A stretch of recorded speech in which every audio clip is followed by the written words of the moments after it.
Pemirsa, mantan Kapolda Sumatera Barat Irjen Teddy Minahasa hari ini menjalani sidang pembacaan nota pembelaan atau pledoi di Pengadilan Negeri Jakarta Barat. Tim kuasa hukum Teddy Minahasa sudah menyiapkan pledoi berisi 300 lembar halaman.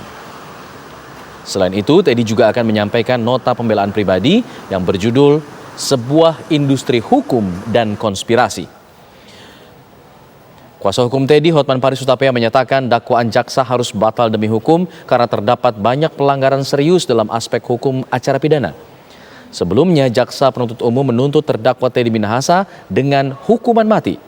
Jaksa meyakini Teddy bersalah dalam kasus tukar sabu barang bukti kasus narkoba dengan tawas.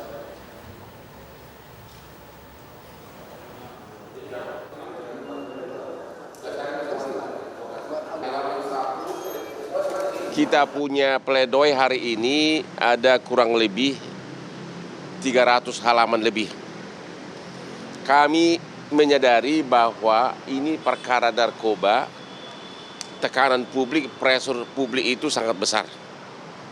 Dan kita tahu pengaruh publik sangat berpengaruh terhadap putusan hakim. Sering terjadi pressure publik itu berpengaruh terhadap putusan hakim. Namun demikian, kita berusaha secara maksimum dan juga harus disadari ini kan peradilan ada 4 tingkat, PN, banding, kasasi, sama PK. Dan kita sudah dapat pendapat ahli dari salah seorang ahli ITE dari Kominfo, Kementerian Kominfo, yang intinya mengatakan suatu BAP, suatu berita acara pemeriksaan penyidik yang dasarnya adalah hanya screenshot chatting WA itu tidak sah. Suatu berita acara pemeriksaan polisi yang dasarnya adalah hanya screenshot chatting WA, bukan digital forensik secara utuh yang ditujukan kepada saksi fakta. Menurut ahli dari Kementerian Kominfo tersebut, BAP seperti itu tidak sah. Bukti seperti itu tidak sah. Artinya seluruh BAP saksi fakta dalam perkara ini tidak sah. Itu dalil kita. Untuk mengetahui informasi terkini sidang terdakwa Irjen Teddy Minahasa, kita bergabung bersama rekan Anggia Eboni yang berada di Pengadilan Negeri Jakarta Barat. Eboni, poin-poin apa saja yang kemudian cukup penting untuk disampaikan atau yang sudah disampaikan oleh Teddy Minahasa? Iya, selamat siang Alfat dan pemirsa. Kami mencatat ada beberapa poin menarik dari nota pembelaan yang disampaikan langsung oleh Teddy Minahasa dalam sidang hari ini di Pengadilan Negeri Jakarta Barat. Tadi sidang dimulai sekitar pukul 9:30 dan hingga saat ini masih berlangsung. Ini artinya sudah hampir 2 jam Teddy Minahasa menyampaikan nota pembelaan yang ia tulis sendiri dengan judul Sebuah Industri Hukum dan Konspirasi. Nah, tadi pledoi yang disampaikan langsung oleh Teddy Minahasa ia awali dengan ayat suci Al-Quran, kemudian Teddy Minahasa juga menyampaikan permintaan maaf kepada majelis hakim dan jaksa penuntut umum sekiranya ada perilaku ataupun sikapnya yang salah selama persidangan. Ia juga meminta maaf kepada institusi Polri atas kasus ini. Nah, kemudian tadi juga Teddy Minahasa menjabarkan kepada majelis hakim posisi-posisi atau jabatan yang sempat ia duduki selama berkarir di institusi Polri, dan ia menyebut bahwa untuk apa ia melakukan ini semua, mengorbankan karir yang telah ia bangun hanya untuk uang senilai 300 juta rupiah sesuai dengan dakwaan terhadap dirinya. Nah, mengenai poin-poin menarik dalam nota pembelaan yang disampaikan Teddy Minahasa, tadi kami mencatat ada soal konspirasi yang Teddy Minahasa tulis. Di antaranya yang pertama adalah penetapan dirinya sebagai tersangka yang ia nilai tidak sesuai dengan hukum acara pidana. Teddy Minahasa ditetapkan sebagai tersangka langsung tanpa adanya pemeriksaan terlebih dahulu terhadap dirinya ataupun tanpa adanya pemintaan keterangan. Jadi hal ini dinilai tidak sesuai dengan hukum.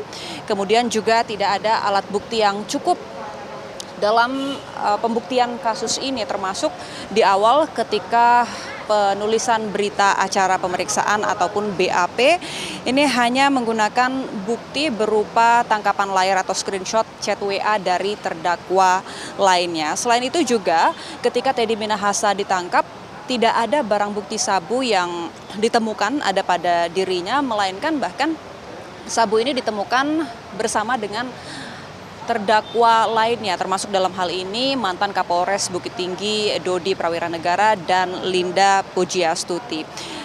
Teddy Minahasa juga tadi selain mengungkapkan mengenai hal-hal konspiratif terhadap dirinya, ia juga mengungkapkan kepada majelis hakim hal-hal yang ia nilai tidak masuk akal ataupun janggal dalam pembuktian kasus narkotika jenis sabu ini.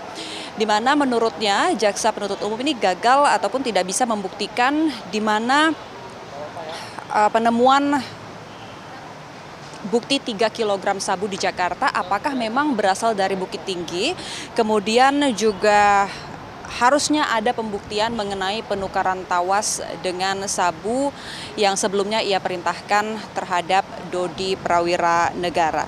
Tadi juga Teddy Minahasa menyebut bahwa kalau memang ia mau bertransaksi sabu, buat apa ia lewat perantara Dodi kemudian terdakwa lainnya, langsung saja ia bisa langsung bertransaksi dengan Linda Pujiastuti.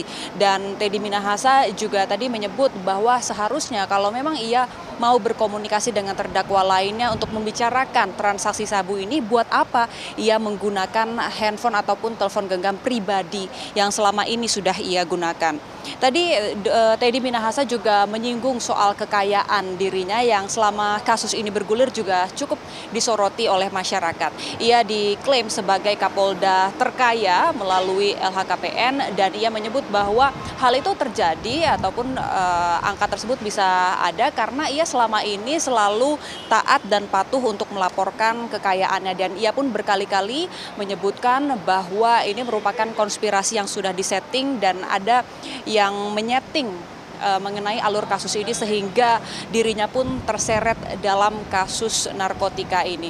Selain itu pemirsa, setelah Teddy Minahasa nantinya selesai menyampaikan nota pembelaan secara langsung, penasehat hukum dari Teddy Minahasa yang diketuai oleh Hotman Paris juga nanti akan diberi kesempatan untuk menyampaikan pledoi ataupun nota pembelaan. Tadi sebelum persidangan dimulai kami sempat berbincang dengan Hotman Paris, ia mengungkap bahwa kurang lebih ada 300 halaman nota pembelaan yang sudah disiapkan oleh tim kuasa hukum dari Teddy Minahasa, dan Hotman Paris menegaskan bahwa dalam kasus ini ia akan membela kliennya dari sudut pandang atau dari aspek hukum acara pidana, karena menurutnya ini banyak ketentuan hukum acara pidana yang dilanggar, termasuk tadi yang juga sudah dijelaskan Teddy Minahasa seperti penetapan dirinya sebagai tersangka. Kemudian juga menurut Hotman Paris banyak saksi-saksi penting dari Polres Bukit Tinggi yang tidak diperiksa dalam kasus ini, dan menurut Hotman Paris jika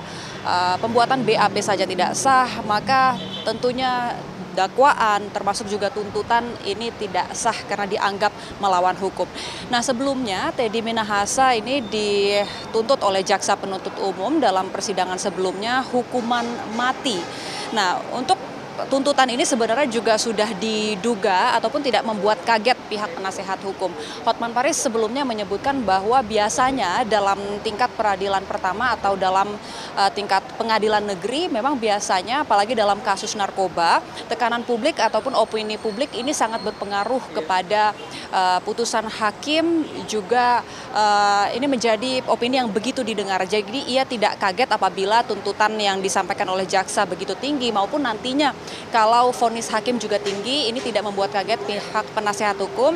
Namun tentunya masih ada tahapan-tahapan ataupun proses hukum lain yang bisa ditempuh, dan penasehat hukum dari Teddy Minahasa akan membela kliennya melalui aspek hukum acara pidana. Dan hingga saat ini, Alfa dan pemirsa, masih tengah berlangsung persidangan di Pengadilan Negeri Jakarta Barat. Teddy Minahasa masih menyampaikan langsung nota pembelaan terhadap dirinya. Kita akan simak bersama-sama nantinya bagaimana jalannya nota pembelaan yang juga akan disampaikan oleh tim kuasa hukum Teddy Minahasa. Sementara demikian, Alfat kembali ke Anda.